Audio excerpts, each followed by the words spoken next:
आरव एक छोटे से कस्बे से मुंबई आया था अपने सपनों को हकीकत में बदलने। उसने एक आईटी कंपनी में इंटर्नशिप के लिए आवेदन किया था और कुछ इंटरव्यू भी दे रखे थे। एक दिन जब वो लोकल ट्रेन में सफर कर रहा था तब उसने एक लड़की को देखा जो कुछ फाइलें पढ़ रही थी। लड़की की आंखों में अजीब सी गहराई थी। वो सुंदर थी लेकिन उसकी गंभीरता उसे और भी रहस्यमयी बना रही थी। अचानक झटका लगा और ट्रेन थोड़ी रुक गई। आरव की फाइलें गिर गईं और लड़की ने झुककर मदद की।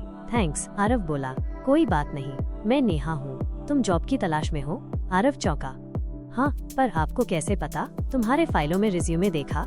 नेहा मुस्कुराई। नेहा ने बताया कि वो एक सॉफ्टवेयर कंपनी में सीनियर डेवलपर है और उसकी कंपनी में एक नई पोस्ट खाली है। आरव ने सोचा, क्या संयोग है। नेहा ने कहा, अगर तुम चाहो तो मैं HR से बात कर सकती हूँ। अगले दिन नेहा ने आरव को इंटरव्यू के लिए बुलवाया और कुछ ही समय में आरव सिलेक्ट हो गया। वो नेहा की ही टीम में जुड़ गया।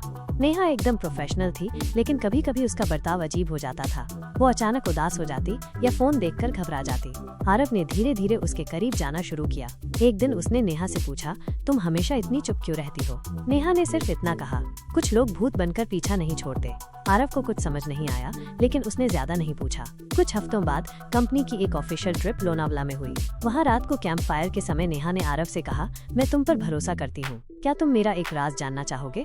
आरव ने हामी भरी। नेहा ने बताया कि उसका एक पूर्व बॉयफ्रेंड आदित्य माइनस, जो उसी कंपनी में काम करता था, 1 साल पहले एक एक्सीडेंट में मारा गया था। लेकिन जब से उसने आरव को कंपनी में लाने की कोशिश की तब से किसी ने उसके ईमेल से HR को धमकी भरे मेल भेजे और उसके दरवाजे पर हर हफ्ते लाल गुलाब भेजे जाते थे, ठीक वैसे जैसे आदित्य भेजता था। पर वो तो मर चुका है ना? आरव चौंक गया। हाँ, यही तो डर है, नेहा बोली। कभी कभी लगता है जैसे वो कहीं से मुझे देख रहा है।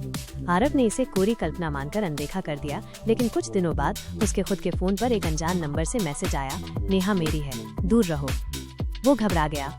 उसने नेहा को बताया और दोनों ने साथ मिलकर एक प्लान बनाया उस रहस्य से पर्दा हटाने का। नेहा ने अगली बार गुलाब आने पर CCTV कैमरा सेट करवा दिया। कुछ दिन बाद कैमरे में एक शख्स कैद हुआ जो हूबहू आदित्य जैसा दिख रहा था।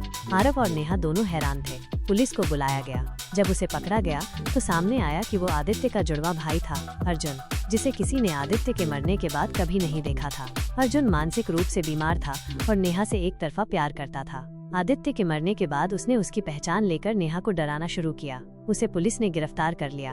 आरव ने नेहा से पूछा, अब जब सब कुछ ठीक हो गया, क्या हम साथ एक नई जिंदगी शुरू कर सकते हैं? नेहा मुस्कुराई।